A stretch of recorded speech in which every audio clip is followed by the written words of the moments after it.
Futur entier, salut à toi et bienvenue dans cette vidéo que tu attends depuis très longtemps, je sais.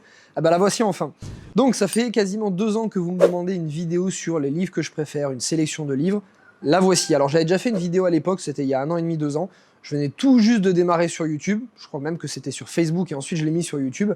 Donc j'avais pris les livres qui m'avaient le plus impacté, mais c'était des livres que j'avais commencé à lire au tout début de mes investissements immobiliers, voire même avant que je commence à investir, avant que je commence à créer mon entreprise. Donc c'était vraiment, je découvrais ce monde-là, donc c'est des livres qui m'ont énormément impacté. Aujourd'hui, ces livres-là que je vais te présenter, ils m'ont moins impacté parce que je suis déjà dedans et donc j'ai déjà plusieurs entreprises, j'ai déjà mes biens immobiliers.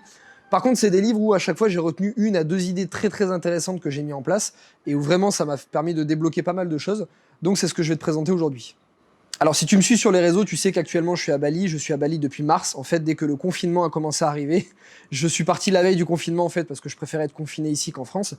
Donc du coup, j'ai pas mes livres avec moi. Donc je voulais attendre d'être en France pour te faire cette vidéo et te présenter les livres les uns derrière les autres. Mais malheureusement, voilà, je rentre en France que dans 1 semaine. Je vais être très chargé. J'aurai pas le temps de te faire la vidéo. Puis là ici on est à Bali, ça c'est cool. J'ai un vidéaste de talent qui est juste derrière. Donc je me suis dit je vais te le faire aujourd'hui. Donc le seul livre que j'ai aujourd'hui que je vais te présenter, c'est celui-ci. Les 9 autres, je vais juste te mettre la photo à côté. Alors, le but de cette vidéo, c'est pas de te faire un résumé de tous les livres. Évidemment, je vais t'expliquer dans les grandes lignes qu'est-ce que tu vas pouvoir ressortir de ces livres. Mais le but, c'est pas de t'en faire des résumés. Ça, tu pourras aller voir sur Internet, il y a des résumés. Tu peux prendre Cooper, par exemple, et faire des résumés audio. Ça y répondra très bien. Je veux faire quelque chose d'un petit peu différent. Je veux te dire, en fait, moi, dans ces livres, qu'est-ce que j'en ai retenu?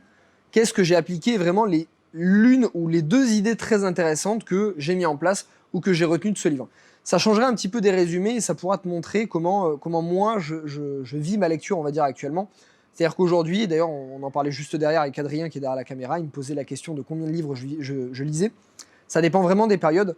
Par contre, quand je lis un livre, c'est vraiment que j'ai une idée intéressante à sortir de ce livre, je cherche quelque chose de précis, et quand je lis le livre, c'est parce que j'applique quelque chose derrière. Je ne lis pas aujourd'hui si j'ai pas le temps d'appliquer la chose derrière. Voilà, c'est comme ça que je procède. C'est ma façon, c'est peut-être pas la meilleure, mais en tout cas, c'est comme ça que je procède. Alors, premier livre de cette sélection, c'est un incontournable, Comment se faire des amis. Alors, même si son nom, il est complètement nul, je te l'accorde, il y a Adrien qui récolte derrière. Le nom est nul, on est d'accord, mais le livre est génial. Donc, le livre a été écrit par Dale Carnegie. Donc, Dale Carnegie, c'est un pionnier, on va dire, de la formation, vente, commerciale, communication. J'ai d'ailleurs fait une de ses formations. Pas vraiment de lui, c'est quelqu'un qui avait repris ce type de formation quand j'avais 21 ans, donc c'est la toute première formation que j'ai faite. J'avais quasiment pas d'argent sur le compte, bim, 2000 € de formation en communication, développement personnel, ça a été hyper enrichissant. Donc voilà, Dale Carnegie était vraiment un pionnier là-dedans. Le principe du livre, Comment se faire des amis, c'est comment améliorer ses relations avec les autres et comment arriver à se faire apprécier par d'autres personnes.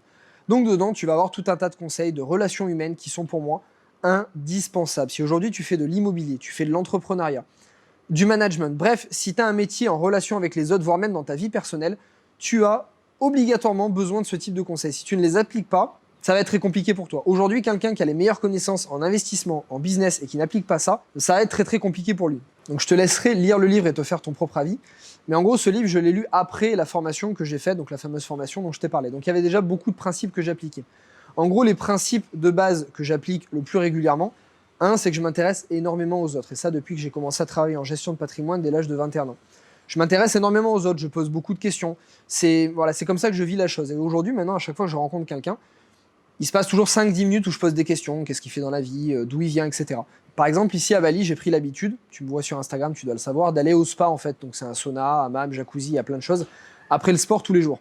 Dans cet endroit, tu as plein d'entrepreneurs. À chaque fois que je rencontre, je pose des questions sur ce qu'ils font. Donc tu rencontres des entrepreneurs. Dernièrement, j'ai rencontré un Français qui avait une dizaine de biens immobiliers ici, qui a 27 ans et qui en vivait. Donc voilà, une des choses que j'applique le plus, c'est que je m'intéresse beaucoup aux autres. Il y a beaucoup d'autres sujets, mais je ne peux pas passer non plus trop de temps sur ce livre. Alors, deuxième livre, Miracle Morning. Alors, Miracle Morning, je l'ai lu il y a à peu près 2 ans, un peu plus de 2 ans. Donc, ce livre, en fait, le principe, c'est de t'expliquer comment te mettre en place une routine matinale qui dure à peu près 3/4 d'heure à 1 heure. Dans ce livre, Miracle Morning, tu vas avoir une routine qui va être proposée, c'est-à-dire une routine où tu vas te lever, où tu vas par exemple prendre un verre d'eau pour te réveiller, tu vas par exemple faire un petit peu de sport, tu vas lire, te répéter tes objectifs, préparer ta journée, etc. Donc, tu as une routine qui est proposée. Il y a à peu près 1 an et demi, quand j'étais en Thaïlande, donc j'ai fait un stage de boxe thaï en Thaïlande et ensuite je suis venu ici à Bali, j'ai vraiment mis en place cette routine. Je me levais à 5h30 du matin, je prenais un verre d'eau, j'allais courir 10 minutes sur le bord de la plage au lever de soleil pour me réveiller. J'ai vraiment mis en place toute cette routine. J'avais commencé il y a 2 ans au moment de lire ce livre, j'avais pas vraiment réussi, j'ai réessayé un peu en Thaïlande, j'ai pas vraiment réussi. Maintenant, en fait, ce que je fais, c'est que je me suis mis en place ma propre routine matinale. J'ai complètement modifié, donc j'ai mis en place ce que moi je voulais. Donc je t'invite à regarder la vidéo sur vlog, en fait, sur la journée, ma journée type à Bali. Et tu vas voir quelle est ma routine matinale quand je suis ici à Bali, par exemple, ou quand je suis en France, elle est un petit peu différente.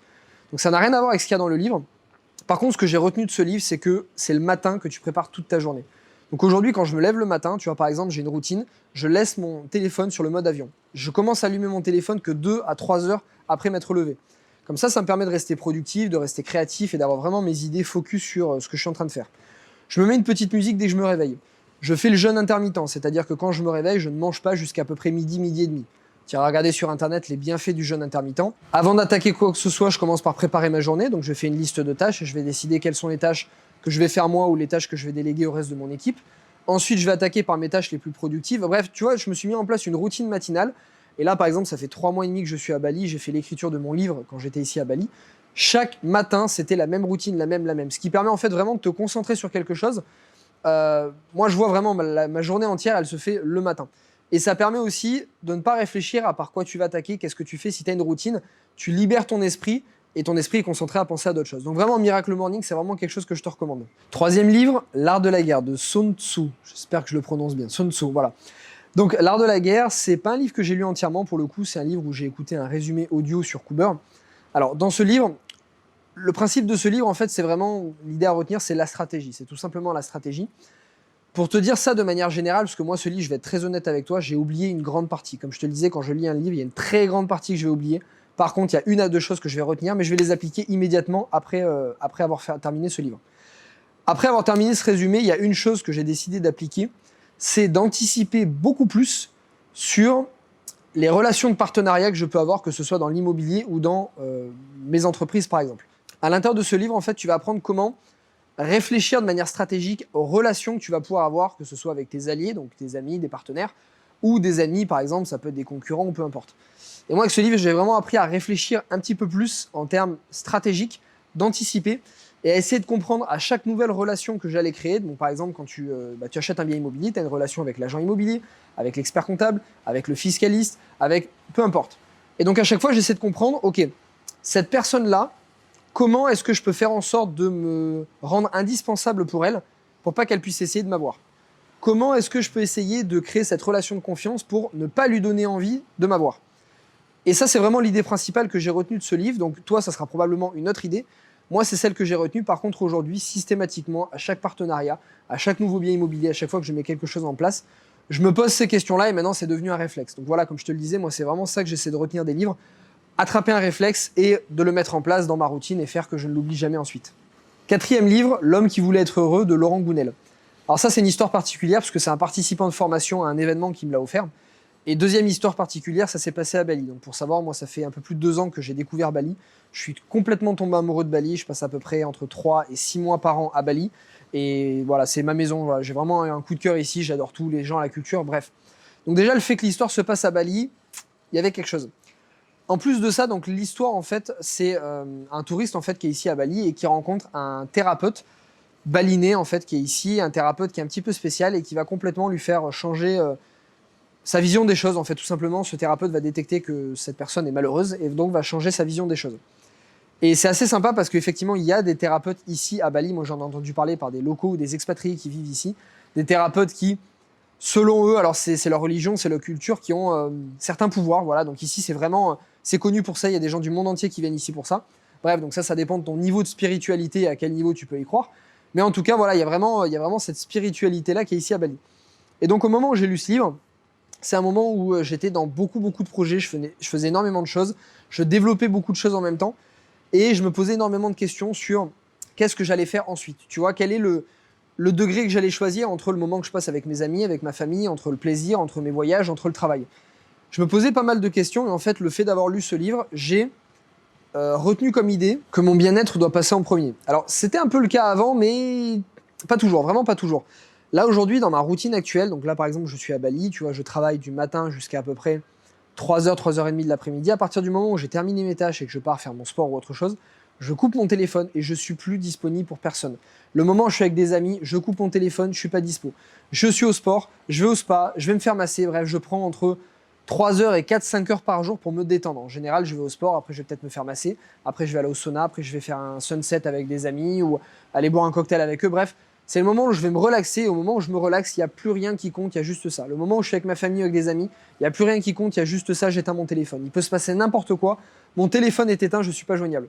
Et c'est vraiment à partir de ce livre où je me suis dit, ok, si tu as voulu travailler autant, mettre en place autant de biens immobiliers et faire tout ça, c'est pour avoir du bien-être, ok, parce que moi, tu vois, comme si tu me suis sur les réseaux, je partage beaucoup entre mon lifestyle, mon bien-être, le sport, les voyages, etc. Et en même temps, je continue de développer des projets parce que rester au bord d'une piscine toute la journée, ça ne m'intéresse pas, je m'ennuie.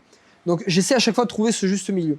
Et pour moi, c'est grâce à ce livre où j'ai vraiment mis l'accent sur mon bien-être et où j'ai réussi à trouver ce juste milieu qui, aujourd'hui, me rend totalement heureux, me permet d'avoir un niveau d'énergie qui est très haut. Je peux travailler beaucoup, très longtemps, très souvent, hein, comme un long marathon, mais en même temps être très bon au sport, être en super santé. J'ai jamais eu autant d'énergie que maintenant, même si je vieillis entre guillemets. Par rapport à quand j'avais 20 ans, j'ai énormément plus d'énergie parce que mon alimentation, mon sommeil, le sport, les voyages. Bref, voilà, comme tu l'auras compris, je mets vraiment en place numéro 1, mon bien-être. Livre numéro 5, The One Thing. Alors, ce livre, c'est pareil, je ne l'ai pas lu en entier, j'ai lu un résumé. Par contre, il y a une chose que j'ai retenue, c'est One Thing, voilà, il n'y a pas de jeu de mots, c'est même pas fait exprès. Vraiment, il y a une chose que j'ai retenue. Quand je fais des projets aujourd'hui, je me concentre sur... Alors, je ne vais pas dire one thing parce que c'est pas vrai, je ne me concentre pas sur une chose, mais 1 à 2 choses en même temps. Par contre, je vais varier un petit peu les niveaux. C'est-à-dire que, je vais te prendre l'exemple d'ici quand j'étais à Bali. Tu vois, à Bali, je me suis mis à fond sur mon livre, l'écriture de mon livre. De mars à juin, mi-juin, j'étais à fond sur l'écriture de mon livre. Même si à côté je faisais d'autres choses, j'ai des projets de construction en France, j'avais la fin de la construction ici à Bali, j'avais mon entreprise de formation, on a créé une nouvelle formation, on a créé un e-book. Bref, il y a tout un tas de choses qu'on a continué à créer. Disons que mon temps était alloué à 80% à l'écriture de mon livre et les 20% à tout le reste. C'est-à-dire que quand j'ai un projet, même si j'en ai plusieurs autres à côté, parce que je ne peux pas faire une chose à la fois et c'est pas possible, parce que je me diversifie, parce que je peux pas te faire que des formations et que des vidéos, mais à côté laisser tomber mes biens immobiliers, c'est pas possible. Et je peux pas continuer que d'investir et arrêter les formations parce que ça me plaît trop et j'adore ça. Donc, je peux pas faire une chose à la fois. Par contre, j'ai trouvé mon rythme, ce qui me convient. Et moi, ce qui me convient, c'est quand j'ai une chose en ligne de mire. Là, c'était mon livre. Tant que c'est pas fini, c'est la chose que je fais en premier le matin. Je fais 3-4 heures que d'écriture de mon livre. 80% de ma journée, c'était l'écriture de mon livre. 80% de mon énergie, l'écriture de mon livre. Et les 20%, tout le reste. Là, par exemple, je vais passer sur un autre projet, je t'en parlerai prochainement. 80% de mes journées, ça sera sur ça, et les 20% sur tout le reste. Voilà, moi, c'est comme ça que j'ai trouvé mon juste milieu, et je pense que toi, en lisant ce livre, tu vas arriver à trouver toi-même ton juste milieu, et peut-être que toi, ça sera 2 projets en même temps, peut-être que toi, ça sera 1 pendant 3 ans. Et je dis pas que c'est bien ni que c'est mal, moi, j'admire les gens qui font une chose pendant 3 ans, mais une chose vraiment, une entreprise à fond. Clairement, ils vont la développer beaucoup plus vite que moi. Par contre, moi, j'aime bien faire beaucoup de choses parce que c'est dans la diversité que je trouve mon énergie. Et c'est en changeant régulièrement de choses que j'arrive à trouver du renouveau et arriver à être beaucoup plus productif. Que si je fais pendant 3 ans exactement la même chose, je m'ennuie vite, à la fin, je suis moins bon, moins créatif. Et voilà, donc ça, c'est ce qui me correspond le moins. 6e livre, Tous des idiots. Alors, ce livre est très orienté management. En gros, il t'explique différents types de personnalités pour savoir comment t'y prendre avec ces personnalités, comment les manager.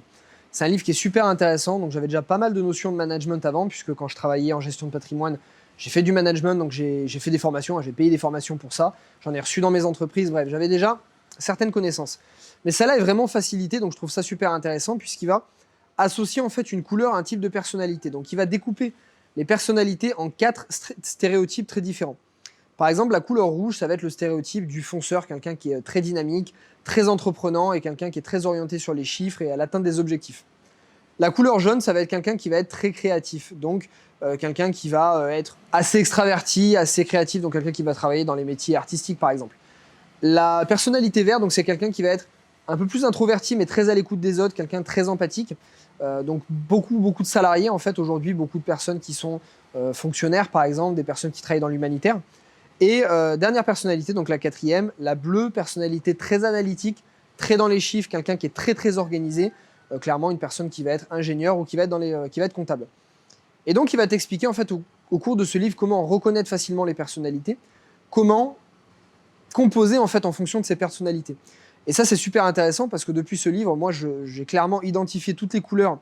Alors tu peux pas avoir qu'une seule couleur évidemment, tu as toujours des couleurs prédominantes. Moi, j'ai d'ailleurs établi à l'époque, clairement, j'étais rouge, hein, j'étais clairement à fond rouge.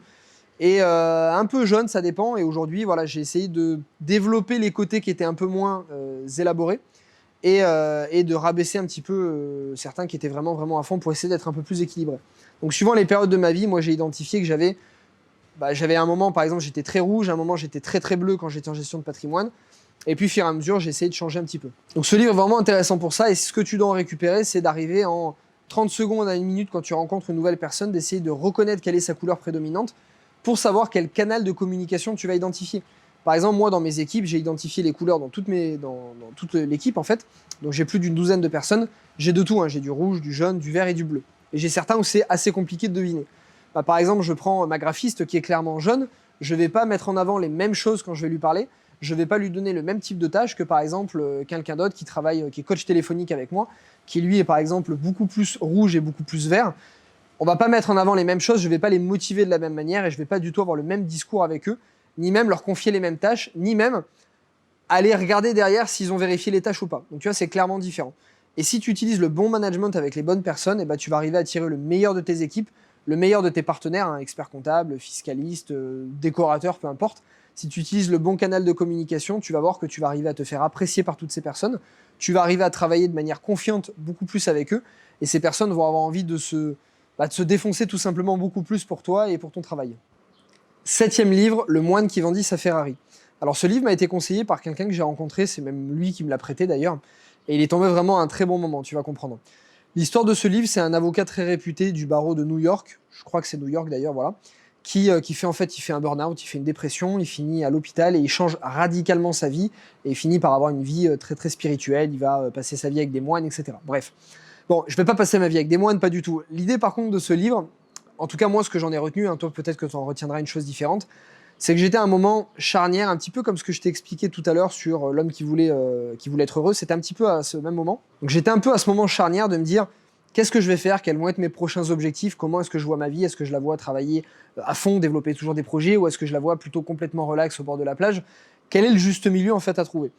Et après ce livre, donc non seulement avec celui-ci et L'homme qui voulait être heureux, j'ai réussi à trouver un parfait juste milieu qui me va complètement, mais en plus, déjà j'étais pas quelqu'un de très matérialiste avant, puisque moi j'ai voyagé plusieurs mois avec juste une valise et je peux tenir pendant une année avec juste ce que j'ai dans une valise. Donc l'idée principale que j'ai retenue de ce livre, c'est que je suis allé encore plus loin dans la dématérialisation. Alors par exemple aujourd'hui quand je suis à Bali, je vis avec une valise, tu vois là ça fait 4 mois que je suis ici à Bali, j'ai qu'une seule valise. J'ai quelques fringues, la plupart du temps je suis en tenue de sport, j'ai 2-3 chemises pour te faire des vidéos sympas ou pour sortir, et le reste en fait j'ai vraiment le strict minimum. Il n'y a pas d'endroit où je me sens le plus heureux que quand je suis ici avec rien. J'ai un scooter que j'ai loué, je ne possède rien. La maison c'est pas la mienne, alors j'ai une maison que je possède mais je la loue. Tout ce que je possède, je le loue, mais moi ce que j'utilise, je ne possède rien. Pourquoi ? Parce que quand je suis en France, par exemple, j'essaie de dématérialiser. Tu vois, par exemple, j'ai une voiture, j'ai une maison, j'ai des assurances, j'ai des papiers, j'ai ce genre de choses. Chaque objet que tu possèdes, c'est pour moi une perte de temps et une perte d'énergie et surtout des cases, en fait, que j'appelle ça des cases, que tu perds dans ta tête. Et pour moi, on a une certaine limite d'énergie, on a une certaine limite de cases dans notre tête. Et si tu as trop d'objets, trop de choses, tu te pompes l'énergie pour pas grand-chose. Moi, il y a un objet que je possède vraiment, c'est ma voiture en France, c'est une Porsche parce qu'elle me rapporte un gros plaisir. Voilà, je suis passionné de voiture. J'adore pour me libérer la tête, aller rouler en montagne avec ma voiture. Voilà, donc ça, c'est un gros plaisir. Pour moi, c'est quelque chose qui est associé à une expérience. Le reste, par contre, je ne possède plus rien. Je me suis dépossédé de quasiment tout. Je cherche à louer le maximum de choses pour ne pas avoir à me prendre la tête pour les réparations, l'entretien, etc. C'est le cas de cette maison ici. J'ai quelqu'un qui fait le ménage, j'ai quelqu'un qui s'occupe de la piscine, qui s'occupe des jardins, j'ai quelqu'un qui me livre à manger, ou sinon je vais au restaurant. Ce qui fait qu'en fait, dans ma tête, je libère un maximum de choses. Et les seules choses que j'ai à penser quand je me lève, c'est travailler parce que j'aime ce que je fais et que je veux être productif là-dedans, donc travailler de manière rentable, voir des amis, profiter, voyager, faire du sport, visiter. Et tout ce qu'il y a de superflu à l'intérieur d'une journée, je les ai complètement fait disparaître. Donc moi, c'est vraiment l'idée principale que j'ai retenue de ce livre et que je mets en application. Donc j'ai retenu l'idée globale et ensuite je cherche à l'améliorer chaque jour, c'est-à-dire que chaque jour, j'essaie de supprimer ces temps morts, ces objets pour arriver à être le plus libre possible dans ma tête et arriver à me concentrer sur soit ce qui me tient à cœur, soit ce qui est très rentable. 8e livre, Les outils des titans de ce fameux Tim Ferriss. Alors Tim Ferriss a fait un livre qui s'appelle La semaine de 4 heures. Si tu ne l'as pas lu, juste tu coupes cette vidéo, tu vas lire ce livre. Tu peux pas continuer cette vidéo sans avoir lu ce livre avant. Donc ce livre, j'en ai déjà parlé dans ma précédente vidéo que j'ai faite il y a 2 ans. Ce livre, ça a été vraiment une grosse claque. Je pense que ma vie aujourd'hui est faite en fonction de ce livre. Hein. Tu vois, vraiment tous. Je crois que j'ai appliqué tous les moindres principes de ce livre et je peux te dire qu'il fonctionne vraiment. Parce qu'aujourd'hui, si j'arrêtais de créer de nouveaux projets, si j'arrêtais d'acheter de nouveaux biens immobiliers, si je me contentais juste de mon entreprise telle qu'elle, donc des formations qui sont déjà dispensées, du contenu que je te fais déjà, bref, rien de nouveau, les biens immobiliers que j'ai déjà, ça me prendrait, allez, 2 heures par jour. 2 heures par jour, grand maximum pour tout gérer. Aujourd'hui, la majorité de mes journées, c'est pour créer des nouvelles choses et pas pour gérer ce qu'il y a déjà d'existant. Parce que le reste, j'ai retenu chaque principe de ce livre pour les appliquer. Bref, je suis parti sur la semaine de 4 heures. Là, le but, c'est les outils des titans. Dans ce livre, il est possible à la fin de ce livre que tu te dises « Jamais de ma vie, je pourrais appliquer tout ce qu'il y a dans ce livre ». Et c'est normal. Le but, c'est les outils des titans. Donc, tu as dedans des sportifs de haut niveau, tu as des entrepreneurs internationaux qui ont des milliers de salariés, tu as des acteurs, bref, tu as des gens très très influents mondialement qui ont accompli des choses exceptionnelles et donc ils t'expliquent qu'est-ce qu'ils mettent en place dans leur routine ou des outils qu'ils utilisent pour arriver jusqu'à leur fin. Et donc Tim, lui, par contre, a utilisé la majorité de ces outils. Et c'est là que tu te dis qu'il a une vie qui est vraiment, vraiment très très prise. Donc, impossible pour toi dans ta vie d'utiliser tous les principes, à moins que tu décides de confier ta vie juste pour ça. Par contre, moi, j'ai retenu 1 à 2 choses très très intéressantes de ce livre. Le reste, je les ai complètement oubliés, je vais pas te mentir, parce qu'il y en a tellement, c'est impossible de tous les retenir. Moi, il y a une chose que j'ai mis en place, c'est le jeûne intermittent. J'ai lu ce livre l'année dernière à Bali et j'ai commencé à ce moment-là. Donc, le jeûne intermittent, qu'est-ce que c'est? Tu iras regarder plus en détail sur Internet ce que c'est, mais je t'explique dans les grandes lignes. Le but, en fait, c'est de ne pas manger pendant une certaine période dans la journée, et de manger dans une fenêtre qui va être un peu plus courte. En gros, moi, je mange entre midi et 20h, 20h30 à peu près. C'est-à-dire que le matin, quand je me lève, je ne mange pas, je bois une noix de coco ou un peu de thé ou de l'eau, mais c'est tout. En fait, ça va permettre plusieurs bienfaits. Ça va permettre d'éviter le développement de certaines cellules cancéreuses. Ça va permettre aussi d'éviter, moi, pour le sport, je suis beaucoup plus vif. J'ai même gagné en force aussi, alors je ne sais pas si c'est que ça, mais je fais de la boxe et du crossfit. En tout cas, je me sens beaucoup mieux dans ces sports et je suis beaucoup plus en forme.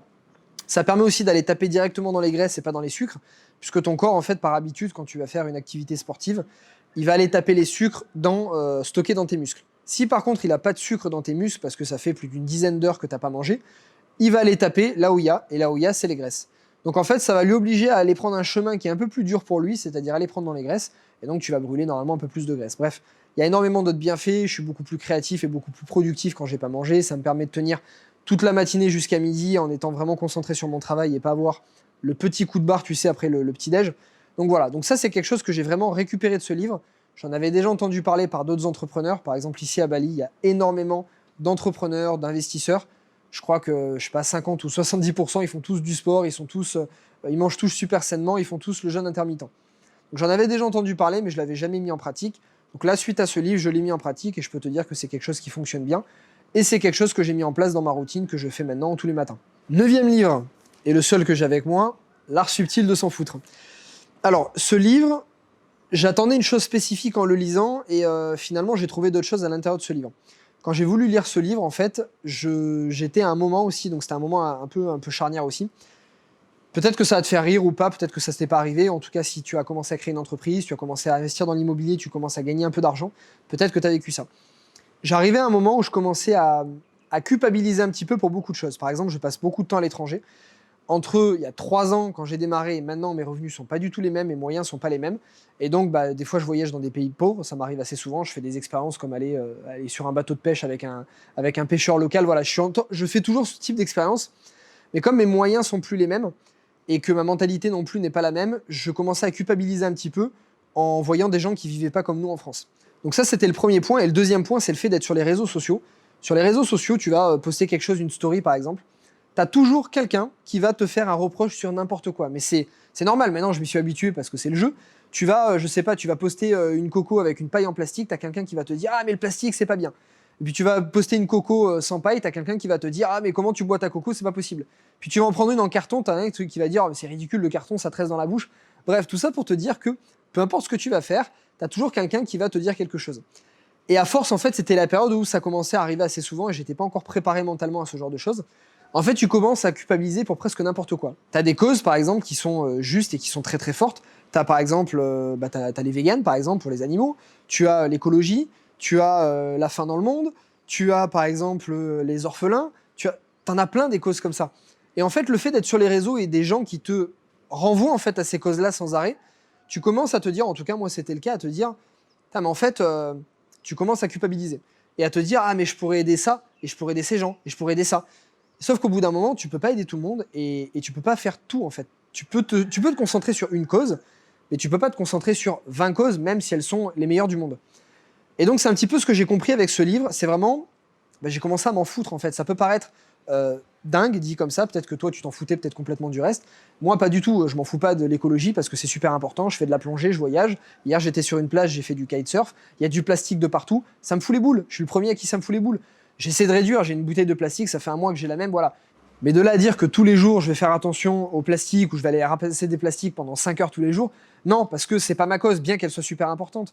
Comme le fait de la faim dans le monde, comme par exemple j'ai un projet humanitaire qui est ici à Bali, qui est lié aux orphelins et qui est lié à l'immobilier, parce que l'immobilier ça me touche, et parce que voilà, Bali m'a apporté énormément de choses, j'ai envie de faire ce projet.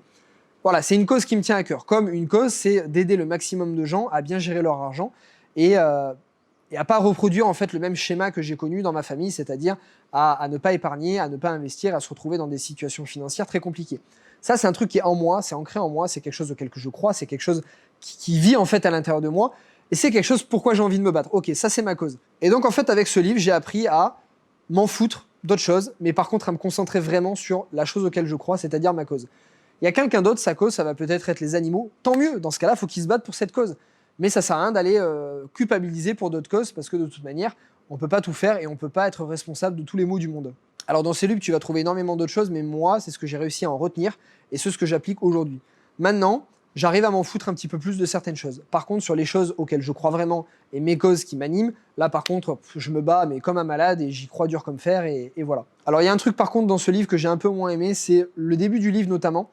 J'ai l'impression, alors je pense pas que l'auteur ait vraiment voulu le faire comme ça, mais au début, c'est un peu comme ça que je l'ai compris, ça faisait un petit peu l'apologie de la médiocrité en disant aujourd'hui, si vous faites rien de votre vie ou si c'est pas très grave si vous restez sur le canapé à rien faire ou ne vous en faites pas si vous mangez pas super sainement et si vous faites pas du sport. Bref, en gros, il trouve un peu des excuses à la médiocrité et moi je trouve pas que c'est forcément une bonne idée. Alors je dis pas que tout le monde doit être parfait, etc. Mais je trouve que donner cette excuse-là peut faire dire à certaines personnes, dire ah bah si je mange mal alors c'est pas très grave, ah si je fais pas de sport c'est pas très grave. Oui, pour moi si tu manges mal c'est grave et si tu fais pas de sport c'est grave, voilà. Donc ça c'est mon avis encore une fois.